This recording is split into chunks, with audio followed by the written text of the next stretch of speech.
Greetings. This is going to be a quick review on how to interpret and complete pedigrees.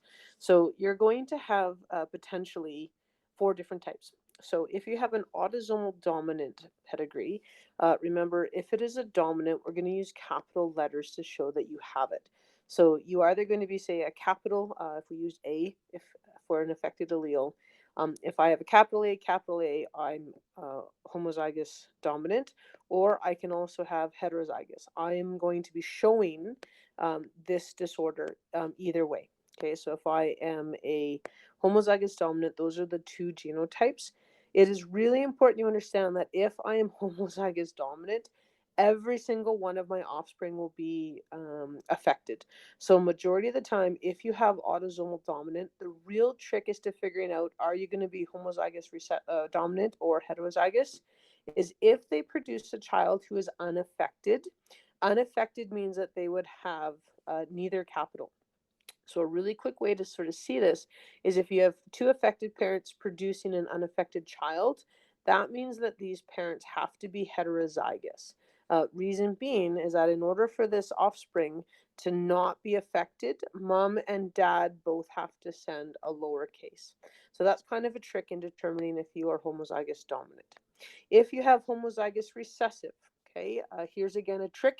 You're going to see what's called a generational skip. Okay, so generational skip, where again, you will see where there's no one affected in one generation, but then it comes back. And another way that you know that this is an autosomal recessive is you have unaffected parents producing an affected offspring. So how does this work? So remember, if you're autosomal recessive, if you have it, you're going to say, if I keep with the A's as the allele, I need to have little a. So that means I have it. So this is whatever the issue is, whatever the gene it is you're tracking. So if I have two unaffected parents producing an affected offspring, 100% of the time, these two parents are going to be heterozygous, because again, in order for this little one to be affected, they have to both send this little A. So you have unaffected parents producing an affected child. So it's the complete opposite from autosomal dominant. We're going to go through different examples. When you have a sex-linked, and we're only going to look at X-linked in Science 30, you have to put the genotypes of mom and dad. You must do this because again, if it's X-linked, it always is going to be on that X chromosome. So if it is X-linked dominant, okay, one of the things you have to know is that if mom is affected, so if again, mom has maybe capital A uh, on one and a little a on another, she is always going to produce affected boys. Okay, so this is an important part. So again, the only way that this little boy is going to show that affected is that he would get the big A from mom. The only one he's ever going to get from dad is the Y chromosome. So we're going to go through a few X-linked dominants. So again, you know this is the case because, and I just want to make this really, really clear, I know that mom was heterozygous because she sent the capital A, dad only sent the little y. But the really important thing is when you look at this next one, is that dad sent this affected A to every single one of his little girls. Because remember, dad can only send the X to little girls. So we know that this is an X-linked dominant because an affected male produced all affected little girls. So that's a really key indicator there. And then we have X-linked recessive. So again, this is a harder one to figure out. But now, again, the important thing you do is always write down the X and Y's for mom and dad as it goes through. And if it's recessive, again, I have an unaffected individual producing an affected person. So with, again, if we take a look, if we use the capitals, we know that mom is probably heterozygous and dad is affected. So we're going to give dad the capital. Okay, oh sorry, lowercase, because dad only has this one allele. Dad is going to carry that recessive, and so he is affected. So this means dad has whatever this is. And again, I know that this is what dad is responsible for because the only thing dad sent to this little girl would be this affected gene, and mom must have sent the other affected because that's how this little girl now has two of the lowercase. So again, remember, if it is a recessive, I need to have two of the same. So we're going to try and go through as many examples as possible. So again, the Punnett squares I'm going to give you, they're all in your textbooks. Actually, I've taken these straight from your books. What I suggest you do is pause each of these pages, draw out the Punnett squares, and literally trace and try and break down every single genotype on the affected or unaffected people. And I'm going to take you through them as well. Okay, welcome everybody. So this is an example of Huntington's. Now, the first few, we're actually going to tell you what they are, and then eventually you have to try and break down what they are. So Huntington's disease is an autosomal dominant. So before you even start, make sure you understand what this means. Because it's an autosomal dominant, that means there are no X and Y chromosomes. That's only sex-linked. So because if it's autosomal dominant, one capital means you're going to have it. So one capital means that you have Huntington's. Okay, so again, I can either be capital A, or I can be heterozygous.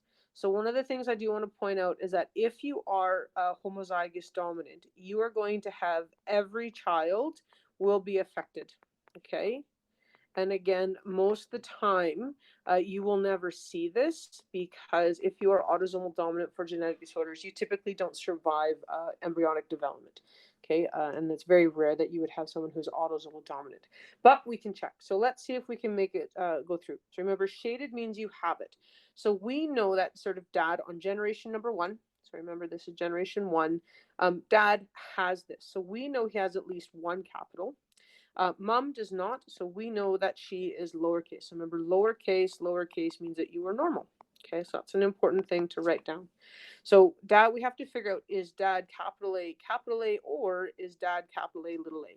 So one of the things we do is we look at his offspring. So be really, really careful. Their offspring are the children who make a 90-degree connection to this bar. Okay, so even though there are 8 children on generation 2, these parents, the direct parents of generation 1, only have 1, 2, 3, 4, 5, 6 offspring.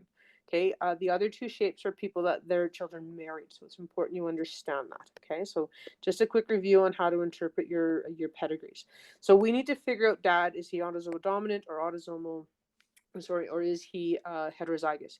The fact that number 4 here and number 6 and number 8 are unaffected.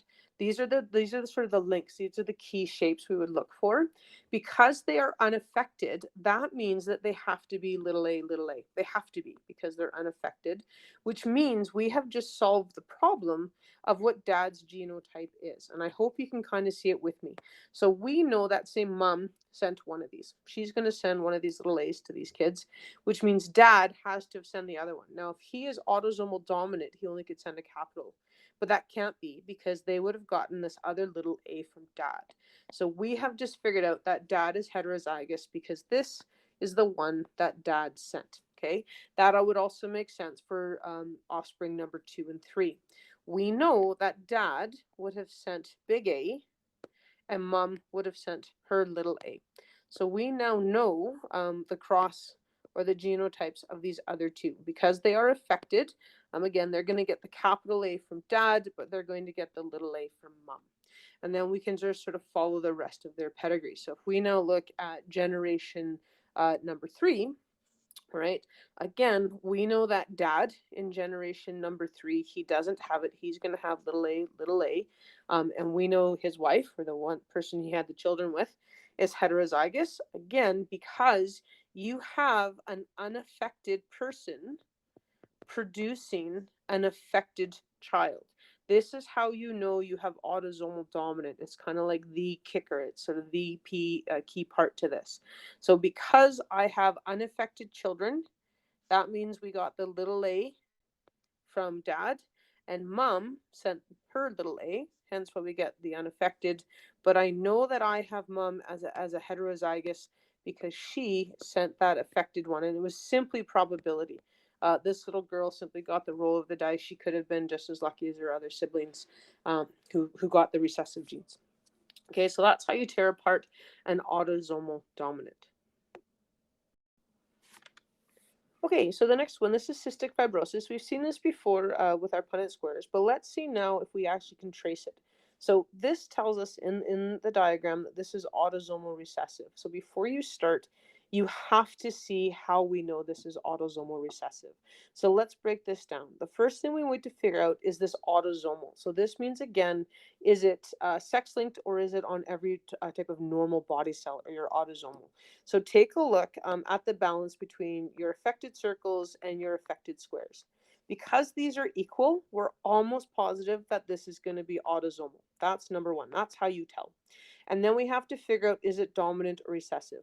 So if it is recessive, which we think it is, because I mean, it's telling us it is, you want to look for the generational skip.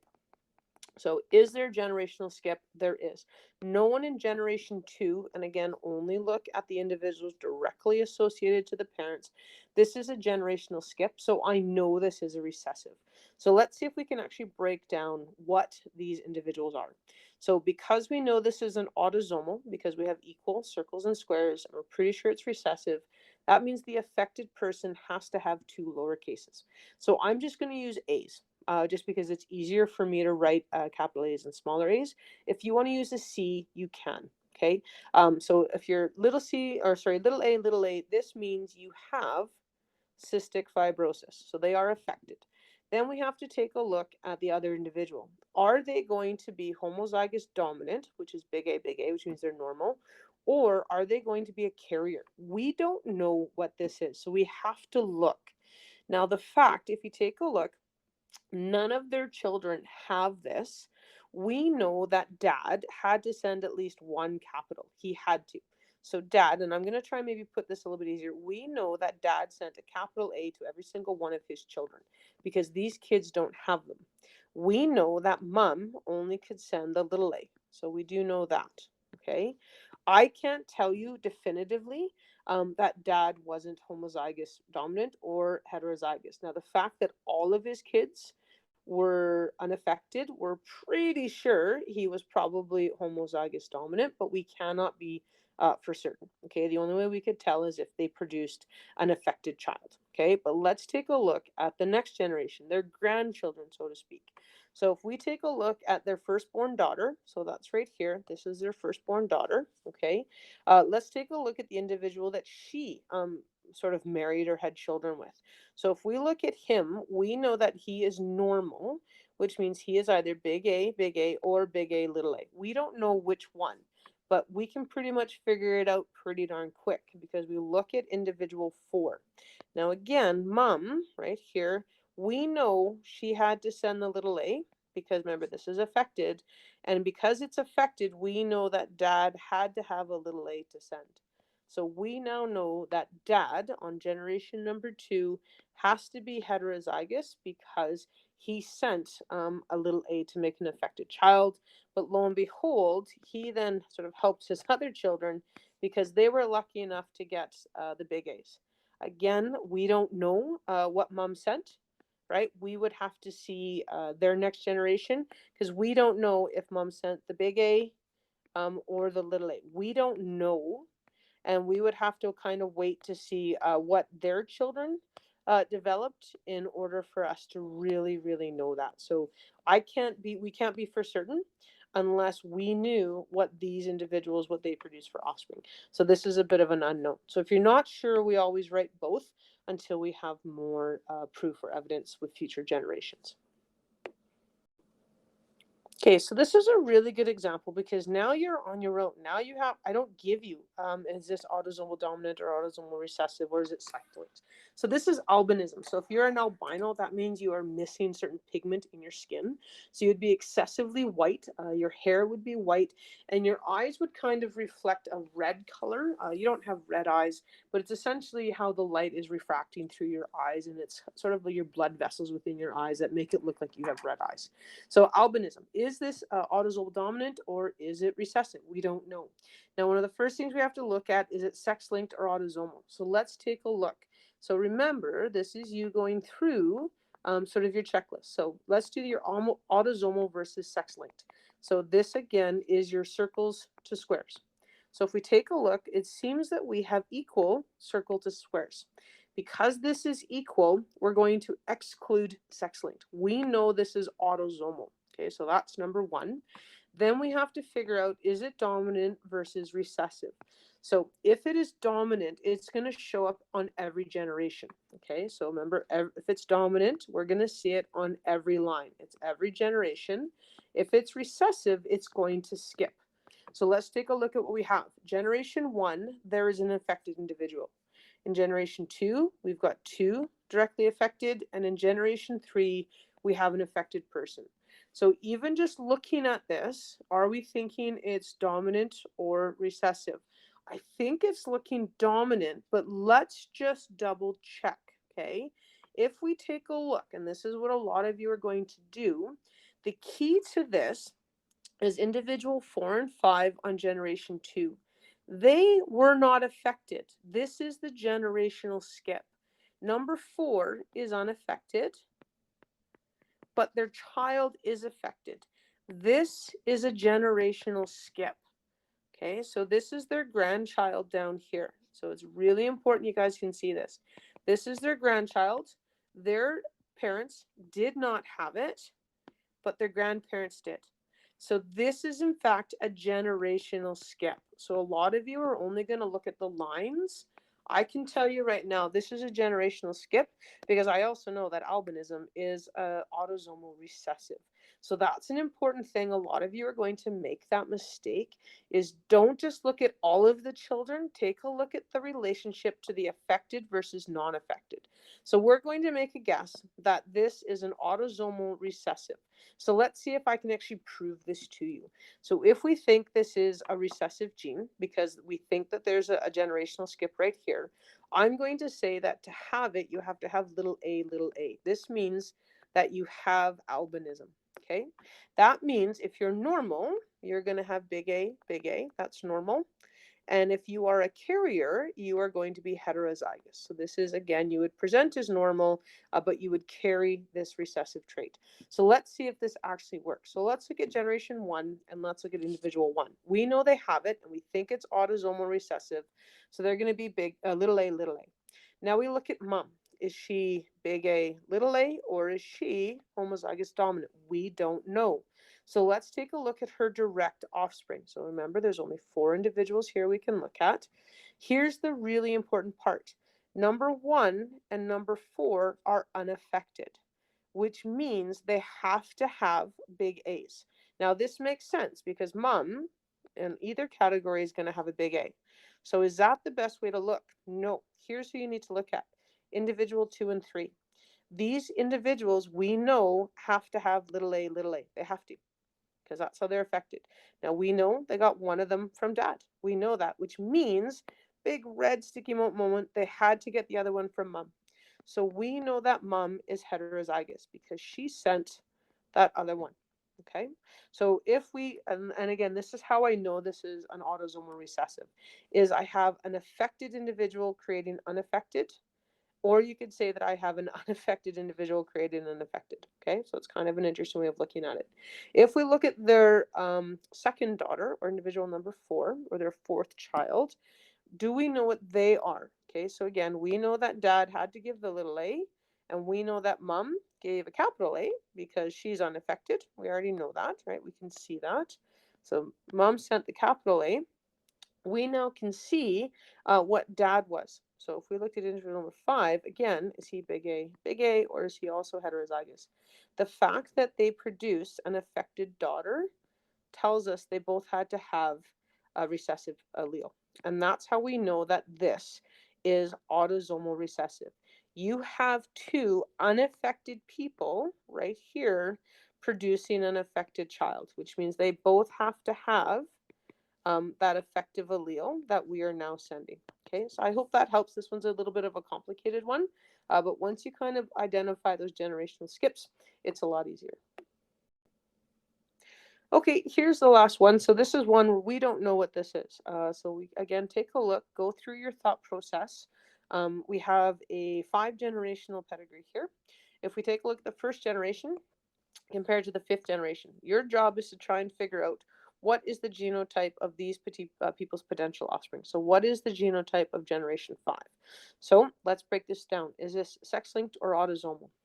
If you're not sure, always start at the beginning. So remember, if you're autosomal versus sex-linked, take a look at the distribution of squares to circles. So if I take a look at generation 1, there's one female, and they created a boy and a girl who were affected.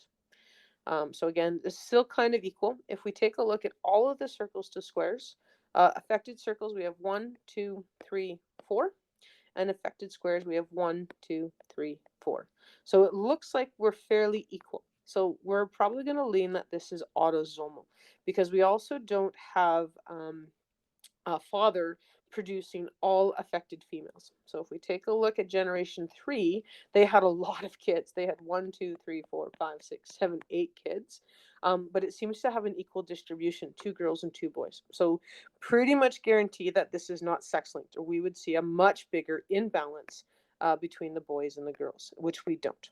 So now we have to figure out, is this dominant or is this recessive? So again, we take a look at generation number 1.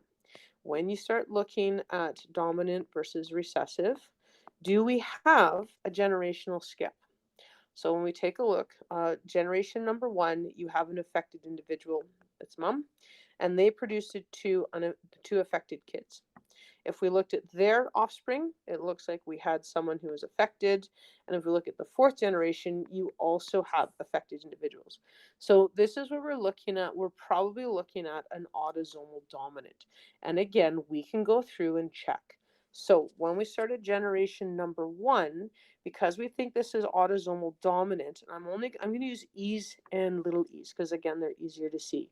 So if this is an autosomal dominant, if we said E means you have it, whatever it is, we haven't decided. So that means I'm either going to be big E, or I'm going to be big E, little e. This means I have it. If I'm normal, I'm going to have 2 lowercase. Okay, and you can pick whatever letters you want. I haven't used an E in a while, so I'm just using an E. So if we go back to generation 1, knowing we have to unpack generation 5, let's see if we can trace it. So we have mom who has it. So again, we don't know, is she heterozygous or is she homozygous dominant? We don't know. But we do know that dad is unaffected. So he has the normal little e, little e.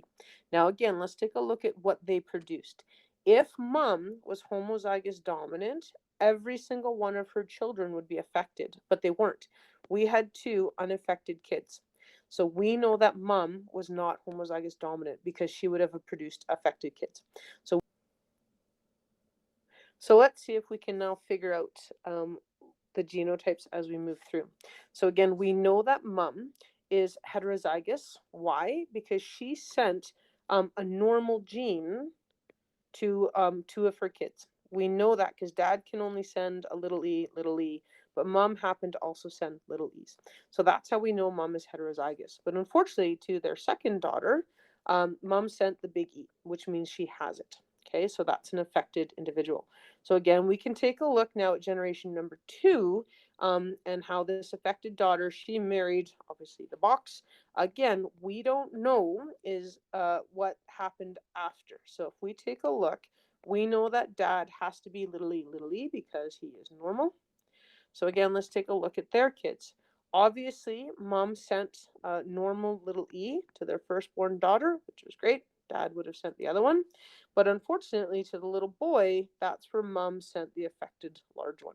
So this is now really making sense that this has to be autosomal dominant.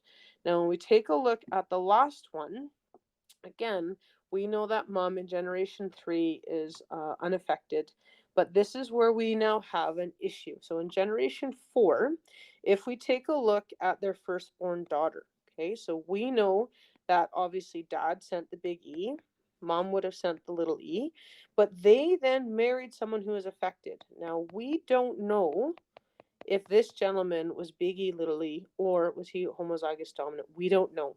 One of the things you could do is you can now do a Punnett square. We can now be absolutely sure that they're probably going to have affected children, but how affected are they going to be? So this is kind of a neat thing that you can do, and this is an extension. So if we weren't sure what dad in generation 4 is, we can actually do a Punnett square. So if we now weren't quite sure if dad was heterozygous or homozygous, if we think he's heterozygous and mom is heterozygous, we can quickly do the cross and we can see potentially their children, okay? 75% would have this disorder, okay? So 75% would have this disorder, whatever this is. We haven't been told what it is because they can either produce big E, homozygous dominant or heterozygous, okay? So if we had two parents who are heterozygous, you're going to have a 75%. Now, we don't know for certain because we don't see the future children. We're not sure. We can also, well, what happens if dad was homozygous dominant? So we can do a second cross where we think dad was homozygous dominant, where we know mom had to be heterozygous because of her lineage. So again, if we quickly do the cross, you're going to get 100% would have this disorder if dad was homozygous dominant. Okay, so we would have to see their children to know for certain. But depending on what dad was, we wouldn't be able to determine it until we saw it. So I hope that helps. This one's a little bit more complicated, but we can very much be certain that this is an autosomal dominant. And one of the questions that you would be given is, could you prove or could you deduce and critically think what the genotypes of generation 5 would be? All right, greeting everybody. Here is a hand-drawn pedigree of colorblindness. Now, we have learned in class that colorblindness is an X-linked trait. Okay, we know that colorblindness is X-linked, and it's going to be a recessive X-linked. So that means if you are colorblind, you're going to have two little C's. Okay, so this means you are going to be colorblind, and we've seen these in other Punnett squares. That means if I'm normal, I'm going to just need one capital. Okay, so that's a good way to kind of sketch this out. But because this is an X-linked, we now have to put on our female XX and our male XY. Okay, so this is going to be really important. So as we go through, I'm going to attempt to put on my XX and XYs, and then always write the allele on the top. So if we take a look and we want to try and prove that this is an X-linked recessive, because that's what we're pretty sure this is, let's see if we can break down and how we know this. So if we take a look at mom, we know that mom is XX, and we know that dad at the first generation is XY. Now, dad is not affected, so that means he's going to be normal, so he's going to have a capital C. But because mom is affected, both of her X-linked chromosomes are going to have the little c. And then if we take a look at how we know this, the number one sort of determining factor is going to be their firstborn son right here. He is affected. Now, how do I know that mom has these two lowercase c's? Well, again, we know that dad, the only thing dad is going to send is going to be the Y. That's why this is a little boy, which means mom can only send an X with a little c. That's how we know it's affected. And again, we can almost double check this, that if we looked at any of their girls that they had, again, dad would only send his X with a big C. That's the only thing dad is going to send. We can see that. But we know that mom, if we did this correctly, is going to send her little c's to these little girls. Now, we know that this is absolutely correct because we can look at the third generation, and again, this little boy here who is affected. We know that dad, the only thing that he is going to send to a little boy is going to be the Y. Okay, and so obviously that came from his dad. Thank you very much, Dad. But we then know that mom had to send the X with the little c. Okay, so when you do a sex-linked pedigree, you must write your X and your Y carriers. And then again, you take a look. If we have affected individuals producing unaffected children, we're almost guaranteed to know that this is an X-linked recessive. So what do I mean by that? If we take a look on the far right side of this pedigree, we have an unaffected and an affected individual. So we know that mom on this generation is heterozygous, because we know that from the previous cross. But we know that dad has this, so he's going to have an affected allele and then his Y. Okay, now obviously, because they have an affected offspring, dad, this is little girl, had to send the little c, but mom came in and saved the day and sent the normal one. So I know this is a recessive trait when you have an affected individual producing an unaffected child. That's how we know that this is a recessive trait. And we know that this is going to be X-linked because we seem to have mothers producing affected boys and not always affected girls. So I hope that helps.